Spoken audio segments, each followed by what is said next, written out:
more and still yet more till we become worthy of union with you and help us all to hold fast to Baba's diamond till we very end. Avatar Meher Baba ki jai. Jai Baba, అందరికీ జై బాబా. చేస్తున్నారేంటి చేయండి. Avatar Meher బాబా key జై. ప్రియతమ మెహర్ బాబా, నీవు ప్రసాదించిన ప్రవచన సారమును గ్రహించి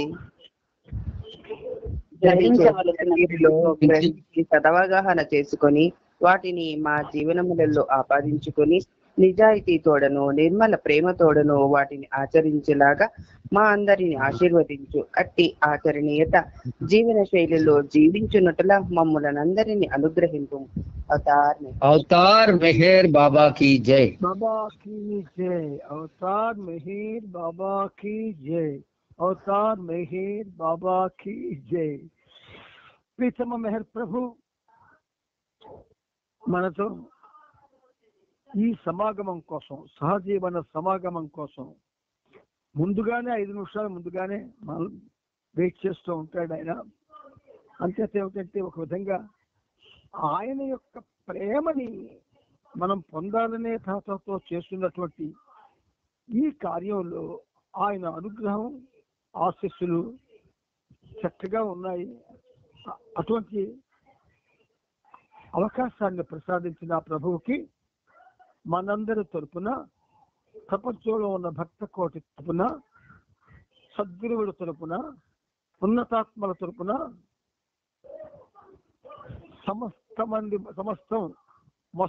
మంది అంతమంది మస్తుల తరపున కూడా ఈరోజు ప్రత్యేక పాదాభివందనాలు 100,000 కోటి అర్పించడం జరుగుతుంది. బాబా మనకి అవకాశం ఇచ్చాడు. ఇందులో భాగంగా మనం ప్రవచనాలు, ఆ ప్రవచనాల్లో అందులో సుమమాలికలు తయారు చేసుకొని మనం ప్రతిరోజు 2 ఇస్తున్నారు ఆయన. ఈ రోజు 2 ఇచ్చారు. నిన్నటి వరకు 88 చెప్పుకున్నాం. ఇవాళ 89, 90 చెప్పుకుందాం. 89 ముందుగా చెప్పుకుందాం. ఆ మీద 88లో కామం, క్రోధం, లోపాలు అనేటటువంటి ఆ గుణాల గురించి బాబా ప్రస్తావన చేశారు కనుక ఈ 89లో ఈ 3 గుణములున్న ఈ 3 గుణములున్న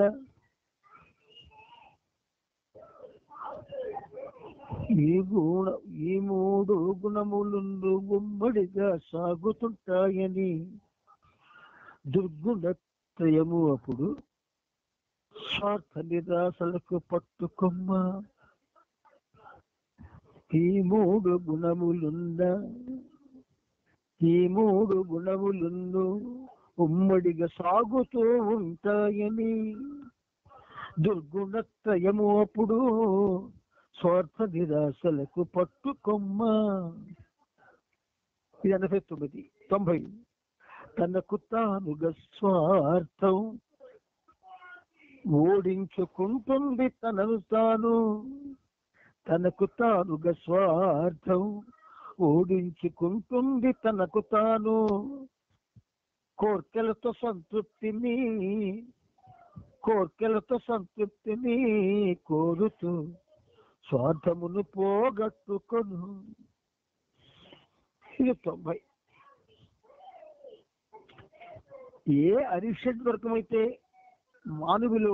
మానవునిలో జన్మల నుంచి ఉంటూ అతని యొక్క సంస్కారిక్ జీవనాన్ని, అంటే వన్ స్పాన్ ఆఫ్ లైఫ్ జీవనాన్ని వాటి యొక్క ప్రాబల్యంతో సాగేటట్టుగా చేస్తూ బాబా మళ్ళీ నూతన సంస్కారాలు ఏర్పడేటట్టుగా మనసు యొక్క బాబా మనసు యొక్క చతురతతో జీవన వేగం సాగుతూ ఉంటుంది. అయితే ఏ 3 గుణాల గురించి బాబా మీద ప్రస్తావించారో కామ క్రోధ లోభాలు. ఇవి ఉమ్మడిగా సాగుతాయట, విడివిడిగా సాగవట. ఫ్రెండ్స్, కామం, క్రోధం, లోభం ఫ్రెండ్స్. కాబట్టి వీటిని దుర్గుణ త్రయము అని ఒక పేరు పెట్టారు బాబా. ఇది స్వార్థానికి నిరాశకు కూడా పట్టుకోమట ఈ దుర్గుణ త్రయం. అయితే స్వార్థం 90కి వస్తున్నాం. స్వార్థం తనని తాను ఓడించుకుంటుందట. ఎందుకట? ఎప్పుడైతే మనకి కామము అంటే కోరిక కదా, లోభంలో కూడా ఒక్కొక్కసారి కోరుకుంటుంది. కాబట్టి ఎప్పుడైతే కోరికలతో సంతృప్తి కోరే పరిస్థితి ఉంటుందో, ఇది ఈ దుర్గుణత్రయంలో ఉన్నటువంటి స్వార్థాన్ని నెమ్మదిగా దూరం చేసుకోవాలని ప్రయత్నం చేస్తారట. అంటే చిన్న ఉదాహరణ చెప్తాను మీకు. రాముడు, శ్రీరాముడు, సీత, లక్ష్మణుడు 3 క్యారెక్టర్స్. ఉదాత్తమైనవి, ఉన్నతమైనవి. ఈ క్యారెక్టర్స్ ఒక విధంగా చెప్పాలి అంటే అవతార ఆవిర్భావ కారణాల చేత అనేకమైనటువంటి కష్టాలని ఎదుర్కొన్నాయి. యుద్ధం చేయాలంటే క్రోధం ఉండాలి, కోపం ఉండాలి, కోరిక ఉండాలి, జయం పొందాలి అనే ఆలోచన కూడా ఉండాలి. శ్రీరామచంద్రుడు కారణజన్ముడు కనుక ఆయనకి ఉన్నా లేకపోయినా ఆయన ఇచ్చ ప్రకారం అవన్నీ జరుగుతూ ఉంటాయి. అయితే విభీషణుడు అనే క్యారెక్టర్ ఒకటి ఉంది. యాక్చువల్గా రావణుడు తమ్ముడైన. ఈ క్యారెక్టర్స్ యొక్క ఇన్ఫ్లుయెన్స్ వల్ల విభీషణుడిలో మార్పు వచ్చింది. రాముడికి శరణాగతుడై అన్నలో ఉన్నటువంటి దుర్గుణాలకు కొంచెం వ్యాపగించుకొని శ్రీరామచంద్రుని ఆశ్రయించి లంకకి రాజు కాగలిగాడు. మరి వాడు రాక్షసుడే. అంటే ఇక్కడ ఈ స్వార్థం అనేది కూడా ఉండకూడదైనా దానికి కూడా ఒక ప్రత్యేకమైన ఆలోచన ఉంటుంది. అంచేత ఏం చేస్తుంది, మెల్లిగా తగ్గిపోదామని చూస్తుంది. ఎందుకంటే ఆ త్రయంలో నన్ను చతుర్ 4వ క్యారెక్టర్ కింద నన్ను జమ చేసేస్తారని అని గమ్మత్తుగా ప్రభు మనకు ముచ్చట జరిగింది. ఇది ఈరోజు మనం బాబా మనకి ఇచ్చినటువంటి 2 శుభమాలికలు 89, 90. ఈ రోజుకి 90 శుభమాలికలు మనం చెప్పుకోవడం జరిగింది. ఇప్పుడు ప్రవచనాల ప్రవచనం మనం చెప్పుకోబోతున్నాం. ఈ ప్రవచనాలలో మనం వచన ప్రవచనం చెప్పుకుంటున్నాం. ఇది మనం చాలా అంటే జాగ్రత్తగా ఎలా చెప్పుకుంటే బాగుంటాయి అన్న ఆలోచన లేకుండా ప్రభు ఎలా చెప్పిస్తుంటే అలాగే మనం తెలుసుకోవడానికి ప్రయత్నం చేసుకుంటున్నాం. ప్రవచనాలు పుస్తకంలో 401వ పేజీలో 3వ పేర మనం ఇప్పుడు చెప్పుకుంటాం. ఆ మూడవ పేర దానికి ఒక సైడ్ హెడ్డింగ్ ఉంది. తనపై తనకు గల విశ్వాసం దాని ప్రాధాన్యత. తనపై తనకు గల విశ్వాసం దాని ప్రాధాన్యత అంటే నమ్మకం విశ్వాసం అనేది ఒకటి కాదు. నమ్మకం నమ్మకమే, విశ్వాసం విశ్వాసమే. కొంతమందికి ఈ రెండు ఒకటే అన్న భావం ఉండొచ్చు, కానీ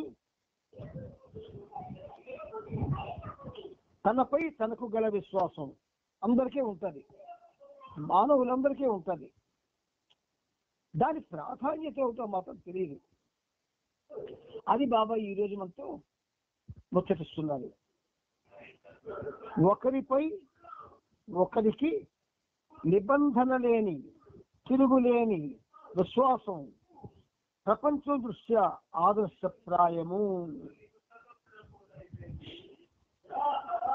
ఒకరిపై ఒకరికి, ఈ ఒకరెవరు ఇంకొకరెవరు, ఒకరు ఆయన ఇంకొకరు మానవుడు, లేదా ఇద్దరిని మనం ప్రేమికులుగా కూడా చెప్పుకోవచ్చు. కానీ ముందుగా ఒకరిపై అంటే the only one that exist Baba, ఒకరికి అంటే ప్రేమికుడికి. వీరిద్దరికి నిబంధన లేని, తిరుగు లేని విశ్వాసం ప్రపంచం దృష్ట్యా ఆదర్శప్రాయము. శ్రీరామచంద్రుడికి ఆంజనేయుడికి. అంటే మరి చెప్పడానికి వేరే భౌతిక ఉదాహరణలు మనకు చాలా, ఆధ్యాత్మిక ఉదాహరణలు చాలా గొప్పగా ఉంటాయి. అంచేత నా స్వామి అని విశ్వసించాడు ఆంజనేయుడు, నా బంధు అని విశ్వసించాడు శ్రీరామచంద్రుడు. ఇది నిబంధన లేదు, దానికి ఏ నిబంధనల మధ్యలో లేవు. ప్రపంచం దృష్ట్యా ఆదర్శప్రాయము. కానీ నిజ జీవితంలో అటువంటి విశ్వాసం కొన్ని ప్రత్యేక విషయాల్లోనే కనబడుతుంది. కొన్ని ప్రత్యేక విషయాల్లోనే అటువంటి ఆదర్శప్రాయమైనటువంటి విశ్వాసం మనకు కనబడుతుంది. ఇది అత్యంత వాంఛనీయమైనప్పటికీ ప్రపంచంలోని ప్రతి వ్యక్తి అపరిమిత అంటే హద్దులు లేనటువంటి విశ్వాసపాత్రుడిగా ఉన్నప్పుడే ఇది సంభవము. ఇది వాంఛనీయమైనప్పటికీ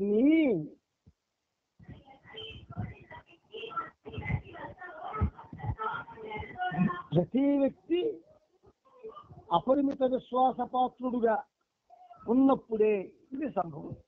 అంటే అందరిలో కూడా ఈ విశ్వాసం అనేది 100కి 110 పాళ్ళు ఉండాలి. అప్పుడే ఆదర్శప్రాయంగా ఆ విశ్వాసాన్ని పెంచుకొని ఆదర్శప్రాయులుగా జీవించడానికి అవకాశం ఉంటుంది. అయితే ఈ అర్హతకు ఒకే రీతిగా ఇట్టి దశ నెలకొనవలన నిరంతరం సహాయపడే గుణం, నిశ్చలత, నిరంతరం సహాయపడే గుణము, నిశ్చలత, నమ్మకపాత్రత మొదలగు లక్షణములు పరిపూర్ణంగా వికసించవలసి ఉంటుంది. ఈ ఏదైతే విశ్వాసం అది ఆదర్శప్రాయంగా ఉండాలి అని బాబా అన్నారో దానికి కొన్ని గుణాలు ఉన్నాయి. ఏమిటో క్యారెక్టర్స్? హెల్పింగ్ క్యారెక్టర్, సహాయపడే గుణం ఉండాలి. నెక్స్ట్ ఏమిటి? నిశ్చలత. మూడవది నమ్మక పాత్రత. ఈ మూడు చూడండి, ఆంజనేయుడికి రాముడికి ఆపాదిస్తే చక్కగా సరిపోతాయి. అయితే ఈ లక్షణాలు పరిపూర్ణంగా వికసించవలసి ఉంటుంది. బంధువుల ఎడ పరస్పర నమ్మకమును పెంపొందించు ఈ లక్షణాలు స్వీయ అనగా తన యందు తనకు అత్యంత విశ్వాసం ఉంటే తప్ప వికసించదు. అంటే విశ్వాసం అనేది రావడానికి ఆ విశ్వాసాన్ని ఎవడైతే తనలో నింపుకోవాలని ఆరాటపడతాడో వాడికి తన యందు తనకి నమ్మకం ఉండాలి, ఎదుటి వాళ్ళు నమ్మే గుణం కూడా ఉండాలి. అంతేమిటి, అలా ఉంటే తప్ప ఈ గుణాలు వికసించవు. ఒక వ్యక్తికి తనపై తనకు విశ్వాసం లేకపోయినప్పుడు ఇతరుల నుండి పెరిగే విశ్వాసాన్ని ఆహ్వానించే ఈ లక్షణాలను అభివృద్ధి పరుచుకోలేడు. ఎక్కడ బాబా మర్మగర్భంగా చెప్పడం లేదు, పాయింట్ బ్లాంక్ గా చెప్తున్నారు. తన యందు తనకు విశ్వాసం లేని వ్యక్తి ఇతరులకు తన యందు విశ్వాసం ఉండాలని ఆహ్వానించే గుణం పెంపొందించుకోలేడు. ఎటువంటి విపరీత కఠిన పరిస్థితుల్లోనూ నీవు నమ్మిన ధర్మములకు కట్టుబడి ఉండగలిగే ధైర్యమే అంటే నిబ్బరం, నిశ్చయం, నమ్మకం నీ విశ్వసనీయ స్వభావ ఉన్నత నిర్మాణానికి పునాది. బాబా ఆయన స్థాయిలో చెప్పిన మనకి అది అర్థం చేసుకునే అవకాశాన్ని ఇస్తున్నారు ఆయన. నిబ్బరం, ఈ నిబ్బరం అన్న మాటలో నాకు నా ప్రభు ఉన్నాడు అనే నిబ్బరం. నిశ్చయం, నేను నా ప్రభువుతోనే ఉంటున్నాను. నమ్మకం, నా ప్రభు నా ఏదైతే నేను ఆయన మీద ఒక ఆశ పెట్టుకున్నానో అది వమ్ము చేయదు అనే నమ్మకం. అలా ఉండగలిగే ధైర్యం కూడా ఉండాలి. మనం బాబా ఉన్నాడు అని ధీమాగా అందరం ఉండగలుగుతున్నావా? ఉండడం లేదు. అలా ఉండగలిగితే ఏనాడో ఈ మెహర్ ప్రపంచం మహాప్రపంచం అయిపోయింది. ఇంకా మెహర్ ప్రపంచం కానీ తప్ప మహాప్రపంచం కాలేదు. అందుచేత నీవు నమ్మిన ధర్మానికి కట్టుబడి ఉండగలిగే ధైర్యం. బాబా నా స్వామి, ఈ యుగానికి అవతార పురుషుడు, ఆయనే దేవదేవుడు, ఆయనే శ్రీ మహావిష్ణువు, నా జీవితం ఆయనతోనే సాగాలి, నాకు కేవలమైనటువంటి శపథత్వం లేకుండా నా స్వామిని ఉన్నాడనే ధైర్యంతో, నమ్మకంతో, కృత నిశ్చయంతో నేను ఆయనతో ఉండాలి అని కానీ తీర్మానం చేసుకుంటే అప్పుడు ఆ విశ్వాసం ప్రాధాన్యతను సంతరించుకొని ఆ వ్యక్తి జీవితాన్ని వికాసవంతం చేస్తుంది అంటారు బాబా. ఇది ఈరోజు మనం చెప్పుకున్నటువంటి వచన ప్రవచనం. బాబా ఏమిటంటే చాలా ప్రేమ మనం అంటే. అందుకని మనకి ఏదైనా ఇబ్బంది లేకుండా చక్కగా అన్ని విషయాలు కూడా ఆయనే మనకి విశదీకరిస్తూ ఉన్నారు. మిత్రులారా, ప్రభువు తాను చేసే ఈ చర్య వెనక మన నుంచి ఆయన ఏమీ కొనడం లేదు, గ్రహించండి. ఇంత ఉన్నతమైనటువంటి సాహిత్యాన్ని మనకి అందజేసి ఆయన మన నుంచి ఏం కోరాడంటే స్వచ్ఛమైన ప్రేమ. స్వచ్ఛమైన ప్రేమను మాత్రమే కోరాడు. ఇప్పటికీ అది ఇవ్వలేకపోతున్నాం బాబాకి మనం ఆ స్వచ్ఛమైనటువంటి ప్రేమని. అందుచేత నమ్మకం, విశ్వాసం, వాటిలో ఉండవలసిన క్యారెక్టర్స్ మనం ఇంకా పెంపొందించుకోవాల్సినటువంటి అగత్యం మనకి ఉన్నది అన్న విషయం బాబా స్పష్టంగా ఇప్పుడు రుజువు చేసేది మనకి. ఇప్పుడు మనం అతి ఉన్నతమైన మహోన్నతమైన మెహర్ ప్రభు యొక్క చరిత్రలోకి ప్రయాణం చేస్తూ ఉన్నాం. ఈ చరిత్ర సచ్చరిత్ర, సదముల చరిత్ర. అందుచేత మనం ఈ చరిత్ర చెప్పుకుంటూ చాలా చాలా ఆనందిస్తున్నాం. మెహర్ ప్రభు చరిత్రం 8వ భాగం 3146వ పేజీలో మీద పేర చెప్పుకున్నాం. అదొక్కసారి ఆ ముందు నుంచి అంటే పూష్ట తర్వాత ఉన్న వాక్యాలు చెప్పుకొని ముందుకు వెళ్ళడానికి ప్రయత్నం చేద్దాం. ఈ అవకాశాన్ని పురస్కరించుకొని వేరే చోట 500 ఎకరాలని నేను తీసుకుంటానని ఈ మెట్రిల్ బీచ్ ప్రాంతంలోనే దృష్టి పెట్టి నా కార్యకలాపాలు సాగిస్తానని చెబుదామనుకున్నాను. అంటే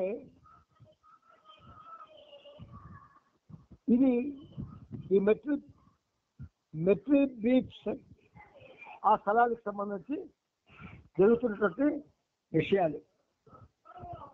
తండ్రి గారి తదనంతరం వరకు వేచి ఉండే కన్నా ఇప్పుడే దీన్ని ఉపయోగిస్తే మంచిది. ఈ ప్రాంతాన్ని సద్వినియోగపరిచి నేను సంతోషపడితే చూసి తండ్రి గారు కూడా ఇంకా ఎక్కువ ఆనందిస్తారు. అంతేకాకుండా దీనిని మానవ సేవ దృక్పథంతోనే వినియోగించడం జరుగుతుంది. యుద్ధానంతరం నిర్వాసితులైన పిల్లల సంరక్షణ ఆవశ్యకమైన సేవగా చెప్తూ అమెరికాలోని ఈ కేంద్రాన్ని దాని కొరకు తప్పనిసరిగా ఉపయోగిస్తానని నేను ఇండియా వదిలి వెళ్లే ముందు మీరు నాతో చెప్పారు. నాన్న అనూహ్యమైన రీతిలో స్పందించాడని చెప్పక తప్పదు. నాన్నకి మెట్రిల్ బీచ్ అంటే ఎంతో మక్కువ. తన పిల్లల్లో ఎవరికి మెట్రిల్ బీచ్ పట్ల ఎటువంటి శ్రద్ధ లేదని గతంలో అనేక మార్లు అంటుండేవారు. తన మతపరమైన అభిరుచులు తనకున్నట్లే నా ఆధ్యాత్మిక అభిరుచులు నా జీవితంలో అతి ముఖ్యంగా పరిగణిస్తానని నేను నాన్నతో చెప్పాను. ఈ లేక్ ప్రాంతంలో కేంద్ర నిర్మాణం వంటి నాకు ఇష్టమైన పనిని చేయడానికి ఇక్కడ అవకాశం ఉంటే తప్పకుండా నేను మెట్రిల్ బీచ్ ఎస్టేట్ విషయంలో శ్రద్ధ తీసుకుంటానని నాన్నతో చెప్పాను.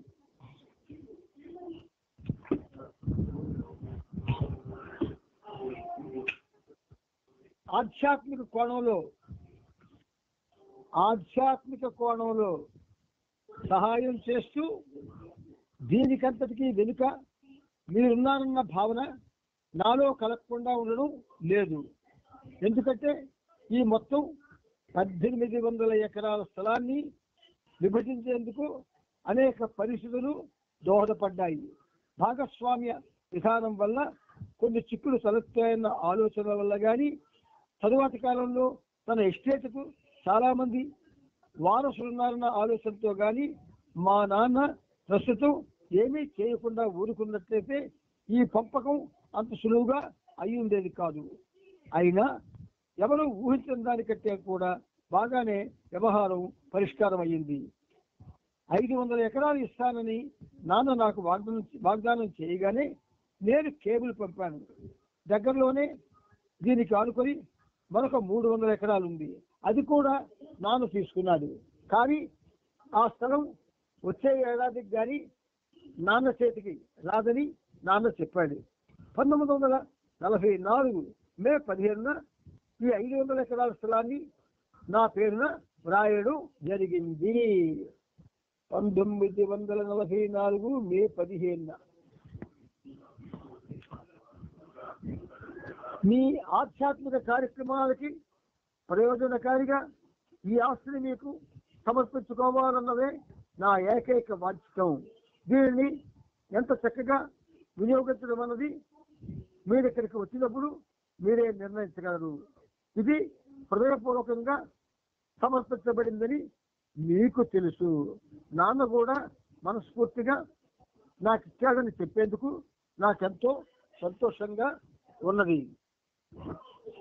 దీనిని మీ ఆధ్యాత్మిక మానవ సేవ కార్యక్రమాలకి ఉపయోగిస్తారని అతనికి కూడా తెలుసు. మీకోసం ఇక్కడ ఒక గొప్ప కేంద్రం ఉండాలన్నది జీవితంలో నేను కన్న కల. మీ విశ్వ కార్యక్రమానికి ఇది ఎంతో ఉపయోగపడుతుందని ఆశపడుతున్నాను. మీరు వచ్చి నిర్ణయించే వరకు దీన్ని మెహర్ బాబా కేంద్రంగానే పిలుస్తాము. ఈ మిత్రుల బీచ్ లో పెద్ద పెద్ద చెట్లతో ఉన్న అతి ఎత్తు ప్రదేశాన్ని కనుగొనేందుకు డార్విన్ షా ఫ్రాంక్ అంటే ఇతను వెళ్ళారు. రాబోయే రోజుల్లో మీరు మాట్లాడేటప్పుడు పెద్ద ఆడిటోరియం నిర్మాణానికి ఈ ఎత్తైన ప్రదేశం పనికొస్తుంది. తండ్రి గారు వాగ్దానం చేసిన వెంటనే స్క్రీనింగ్ పోర్ట్స్ తో 2 గదుల ఇంటిని నిర్మించేందుకు పురమాయించారు. దానిని మీ కుటీరంగా పిలుస్తాం. అది కొండపైన ఉంది. అక్కడ నుండి సరస్సుని సముద్రాన్ని చూడవచ్చు.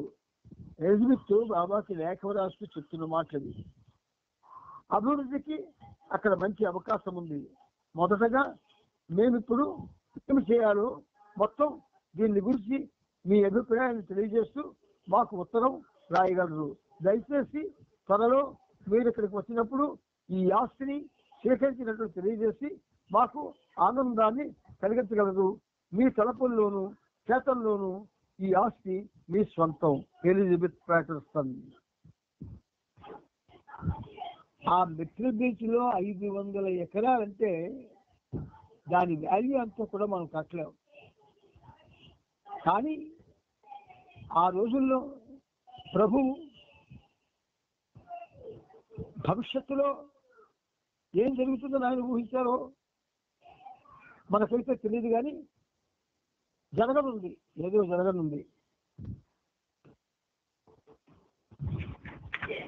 1944లో మరో ఉత్తరంలో ఎలిజబెత్ బాబాకి రాసింది. శాంతా బర్బారాలో ఉండగా మేము ఓదయవేదిలో ఉన్న జిడ్డు కృష్ణమూర్తిని చూసేందుకు వెళ్ళాం. జిడ్డు కృష్ణమూర్తి అంటే నేను ఒక ఫిలాసఫర్, కానీ చాలా మంది ఆయన్ని సద్గురుగా కూడా అనుకుంటారు. మరి నాకు అతను ఇంతకు ముందే తెలుసు. అతనితో చాలాసేపు మాట్లాడింది. మిమ్మల్ని కలవడం తన భాగ్యమని చెప్పాడు. చికాగోలో కూడా నేను ఉపన్యాసం ఇచ్చాను. మేము భారతదేశం నుండి బయలుదేరేటప్పుడు చికాగో ఆధ్యాత్మికంగా ప్రముఖమైన నగరం అని మీరు మాతో చెప్పారు. కానీ అక్కడ నా ఉపన్యాసానికి అంత ఎక్కువ మంది రాలేదు. బాబా 1944 జూలై 13న నాకు ఇలా కేబుల్ పంపాడు. నువ్వు ఉత్తరాలన్నింటిలోనూ మిట్రిల్ బీచ్ గురించి రాసింది చూసి సంతోషించాను. ప్రతి విషయాన్ని వ్యక్తిగతంగాను ఆధ్యాత్మికంగాను అంగీకరిస్తూ అనుమతిని మంజూరు చేస్తున్నాను. మిట్రిల్ బీచ్ అందరికీ ఆధ్యాత్మిక ఆవాసం స్పిరిచువల్ అబోర్డ్ కావడానికి నా ప్రేమికులంతా సహకరించాలి. అంటే భగవంతుడు మానవ రూపంలో తాను ఏదైతే ఉన్నతమైనటువంటి కార్యాలను నిర్వహించాడో ఆ కార్యాల యొక్క ప్రతి కార్యం యొక్క పూర్వాపరాలు కూడా మనం తెలుసుకునే అవకాశం ప్రభు చరిత్రం మనకిచ్చింది. ఇప్పుడు మనం ఈ చాప్టర్ పూర్తి చేసుకున్నాం. సమావేశాలు దర్శనాలు అనే మరొక చాప్టర్లోకి వెళ్తున్నాం. అక్కడ ఒక మంచి ఫోటో ఉంది, చూడండి. ఆ నిలుస్తున్న వారు దీని అంటే బాబాకి కుర్చేతి వైపున చివర ప్రిని, కిట్టి, బాబా, నెహ్రా, రానోగేలి మరియు ఖుర్షద్ నిల్చున్నవారు. కూర్చున్నవారు నాజా, సోనావసి మరియు వాయు పవన్. అసలు ఆ పుట్టులో చూడండి వాళ్ళు ఎలా ఉన్నారు. వికసించిన పువ్వుల్లా ఉన్నారు. దేవుడి కార్యం కోసం మేము పుట్టాము అన్నట్టుగా ఆ కళ్ళల్లో వాళ్ళ యొక్క అంగీకారం ఎలాగుందో చూడండి. నేను దేవుడి కార్యం కోసం పుట్టామన్నట్టుగా. బాడీలోకి వెళ్దాం. మార్చి నెలలో ఇచ్చిన సర్క్యులర్ ప్రకారం జూన్ 1944లో ఒక సమావేశం జరిగింది. అందులో బాబాతో పాటు ఒక నెల గడిపేందుకు ముందుగా సంతకం చేసి ఒప్పుకున్న 200 మందికి చేయవలసిన ఏర్పాట్లు, అందులోని కష్టాలు, వాటి పరిష్కారాల గురించి చర్చించారు. బయటి పట్టణాల్లో ఉన్న ప్రేమికులు జూన్ 9 శుక్రవారం నాడు వచ్చి మెహరాబాద్ లో ఉన్నారు. వివిధ గ్రూపులకు ప్రాతినిధ్యం వహించే 24 మంది వ్యక్తులతో ఆ మర్నాడు జూన్ 10వ తేదీ సాయంత్రం 3 గంటలకు అహ్మద్ నగర్ లోని ఖుస్రూ క్వార్టర్స్ లో సమావేశానికి హాజరయ్యారు. వారి పేర్లు ఇలా ఉన్నాయి.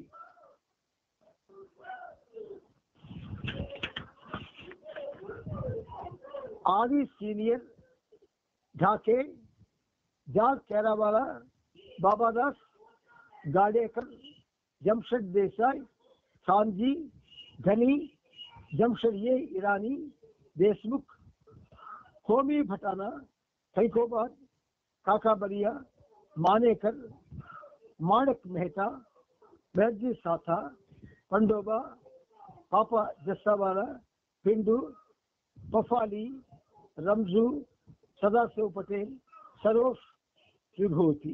వీళ్ళు అంటే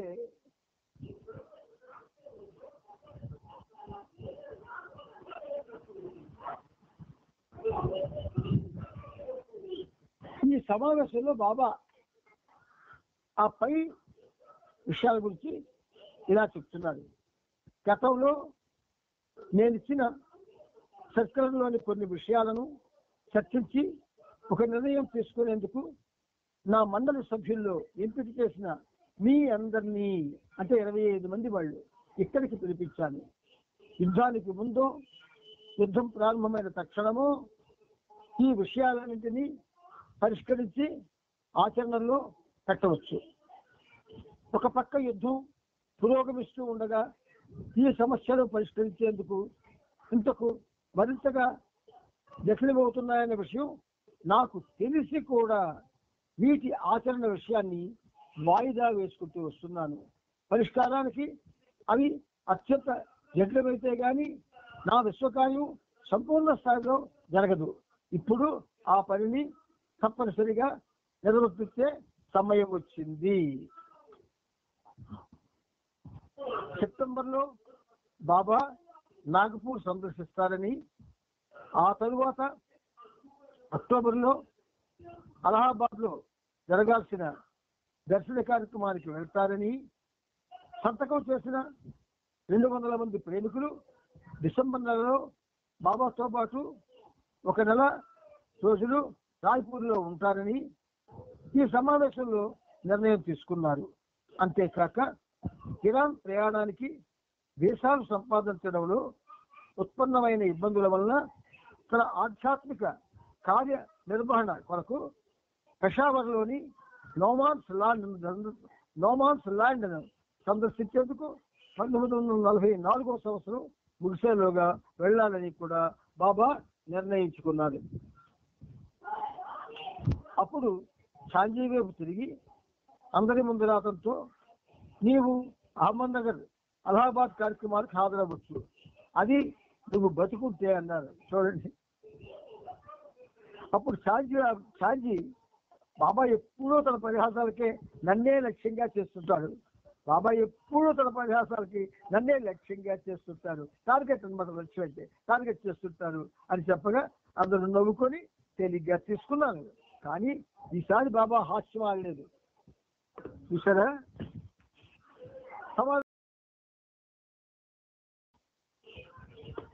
7 గంటలకు ముగిసింది. అందరూ తిరిగి హైదరాబాద్ చేరుకున్నారు. బాబా పింపల్గాంలో ఉన్నారు. కానీ మర్నాడు తన ప్రేమికులను చూసేందుకు హైదరాబాద్ వెళ్ళారు. జూన్ 12న అందరూ వారి వారి ప్రాంతాలకు వెళ్ళిపోయారు. సయ్యద్ సాహెబ్ నాసిక్లో ఉన్నాడు. ఇతను 1920లో బాబాను మెహర్ బాబా అని పేరు పెట్టి సంబోధించిన మొదటి వ్యక్తి సయ్యద్ సాహెబ్. బాబాకి పాతకాలపు స్నేహితుడు. శిష్యుడు. అతనితో సావాసం అంటే బాబాకి ఎంతో ఇష్టం. తనను శిష్యునికి రమ్మని బాబా అతనికి ఆహ్వానం పంపగా సయ్యద్ జూన్ 13 వచ్చి హైదరాబాద్ లో 2 రోజులు ఉన్నాడు. బాబా పింపల్గావ్ నుండి 1944 జూలై 7న సరోష్కార్ లో మెహరా, మణి, మెహరు, రక్మా అంటే పరిచారిక, 6 నెలల కుక్కపిల్ల టైపూరులతో కలిసి పింపల్గావ్ నుండి బాంబే వెళ్ళారు. బొంబాయిలో గోహెర్ ఈ బృందంతో కలిసింది. అక్కడి నుంచి అంతా రైల్లో రాయ్పూర్ వెళ్ళారు. పురుషమండలంలోని బైబుల్, సాంజీ, కాకా, నీలు, విష్ణు, కృష్ణ, వెంకోబరావు బాబాతో వెళ్ళారు. ఉస్తాద్జీ, మాసాజీ పింపల్గావ్లోను, మిగతా మండలి వారంతా మెహరాబాద్ లోనూ ఉన్నారు. మార్గరెట్ ను కూడా ఢిల్లీ జేషుతో పాటు మెహరాబాద్ కి తిరిగి పంపించారు. రాయ్పూర్ లో జాన్ కేరావాలా ఫుడ్ కమిషనర్ గా ఉన్నాడు. అక్కడి నూందాజీ బంగ్లాలో బాబాకి మండలికి ఉండేందుకు చక్కని ఏర్పాట్లు చేశారు. యోగులు చూపించే శక్తులకు, సిద్ధులకు, ఆధ్యాత్మిక శక్తులకు ఉన్న తేడా గురించి జూలై 14న రాయ్పూర్ లో బాబా ఇలా వివరించారు. యోగులు చూపించే శక్తులు, సిద్ధులు, ఆధ్యాత్మిక శక్తులకు తేడా. అది ఇప్పుడు బాబా చెప్తున్న సబ్జెక్ట్ మంచిది, జాగ్రత్తగా వినండి. రకరకాల యోగ ప్రక్రియల ద్వారా నీటిపై నడవడం, దూర ప్రాంతంలో ఉన్న వ్యక్తులతో మాట్లాడడం, మంత్రోచ్చారణలతో విష ప్రభావానికి లోను కాకుండా ఉండడం, ఇటువంటి రకరకాల అద్భుతమైన సిద్ధులను సంపాదించవచ్చు. యోగ ప్రక్రియ ద్వారా సాధించిన ఈ శక్తులతో విభిన్న ప్రభావాల్ని కలిగించు, విభిన్న ప్రకంపనల్ని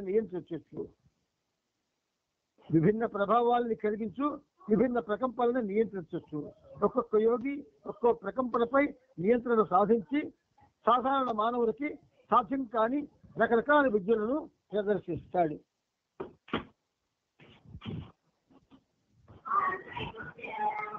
కానీ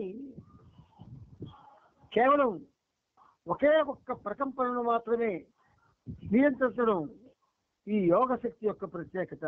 అందుచేత ఒక ప్రత్యేకమైన ప్రకంపనపై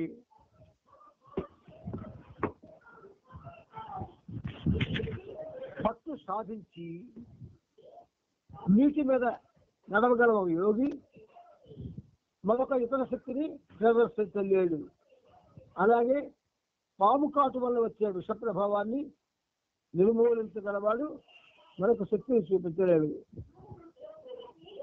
యోగ సాధన ద్వారా సాధించిన వివిధ శక్తులని ఈ దృశ్య ప్రపంచానికి సంబంధించినవి. అందువల్ల ఇవి క్షణికమైనవి, నిజమైనవి కావు. ఆధ్యాత్మికతకు, ఆధ్యాత్మిక శక్తులకు ఇటువంటి పొంతన లేదు. ఆధ్యాత్మిక శక్తులు అందరిలోనూ గుప్తంగా ఉంటాయి. ఆత్మ సాక్షాత్కారం పొందిన కొద్ది మందిలో మాత్రమే అవి బయటకు వస్తాయి. సృష్టిలోని జీవకోటి అంతా ఒక ప్రత్యేక సూక్ష్మ ప్రకంపనలపై ప్రాణం ఆధారపడి ఉంటుంది. ఈథర్ అనే సూక్ష్మవాయువు ద్వారా ఈ ప్రకంపనలు మరింత విశ్వాత్మకమై ఉంటాయి. ఉదాహరణకు, ఒక యోగి తనకు కావలసిన ఒక వస్తువుతో సంబంధం ఏర్పరచుకోవాలని తలంచాడు అనుకుందాం. స్థూల ప్రపంచంలో అనంతమైన వేర్వేరు వస్తువులు ఉన్నట్లే సూక్ష్మ ప్రపంచంలో కూడా అనంత విధములైన సూక్ష్మ వస్తువులు ఉంటాయి.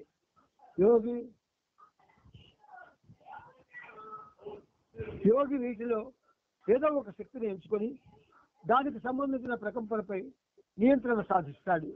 ఆధ్యాత్మికవేత్తలు నిజమైన ఆధ్యాత్మిక సాధకుడు, సాధువులు, సద్గురువులు ఇలాంటి ఆట వస్తువుల కోసం ఎగబడరు. ఎందుకంటే ఒకసారి బ్రహ్మానుభవం కలిగిందంటే అన్ని శక్తులు వచ్చి చేరతాయి, తన నుండే ప్రవర్తిస్తాయి. అతడు అనుభవించేది బ్రహ్మానందం. ఆ బ్రహ్మానందం అంతగా ప్రసరిస్తుంది. ఆ ప్రసంగంలో కూడా ఎక్కడి నుండో గాక కేవలం తన కోతను తన నుండే జరుగుతుంది. ఎక్కడి నుండో గాక కేవలం తన నుండే జరుగుతుంది. రాయ్పూర్లో ఉండగా శాంతికి సృష్టి చేసింది. అతని ఆరోగ్య పర్యవేక్షణ గోహరికపడిచ్చారు. శాంతి కొద్దిగా కోరుకున్నాక ముందస్తు ఏర్పాట్ల కోసం జూలై 12న అతన్ని శ్రీనగర్ పంపించారు.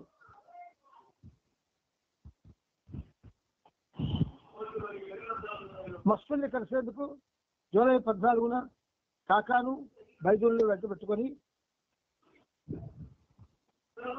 అమరోతి, ఎల్లిచ్పూర్, బాసిం, బందేరా, ధామన్గాం, టాటానగర్ మరికొన్ని ఇతర ప్రదేశాలకు వెళ్లేందుకు బాబా రాయ్పూర్ నుండి బయలుదేరారు. ధామన్గాం గ్రామంలో ముంగ్ సాజీ మహారాజ్ అనే ప్రసిద్ధ సాధు పొంగవులతో బాబా సాంగత్యం చేశారు. జూలై నెల బాగా వర్షాలు కురిసే కాలం. బాబా బస్సు వేటలో ఉండగా భారీ వర్షాలు కురుస్తున్నాయి. మట్టి బురదతో మనం బాబాకి దగ్గర అవుతాం. కానీ ఆ దగ్గర అవడం అంటే అదేదో ప్రాపంచిక లబ్ధి లభిస్తుందని మాత్రం అనుకోవద్దు. ఆధ్యాత్మికంగా ఆయన యొక్క సాన్నిహిత సాహచర్యాన్ని పొందే భాగ్యం ఈ జన్మలో వస్తే అంతకన్నా మనకి ఇంకా కావాల్సింది ఏమని చెప్పండి. మిత్రులంతా కూడా ఈ విషయంలో చక్కగా అవగాహనతో ఉంటారని కోరుకుంటూ అవతార్ మెహర్ బాబా की मेहर बाबा की जय। अवतार मेहर बाबा।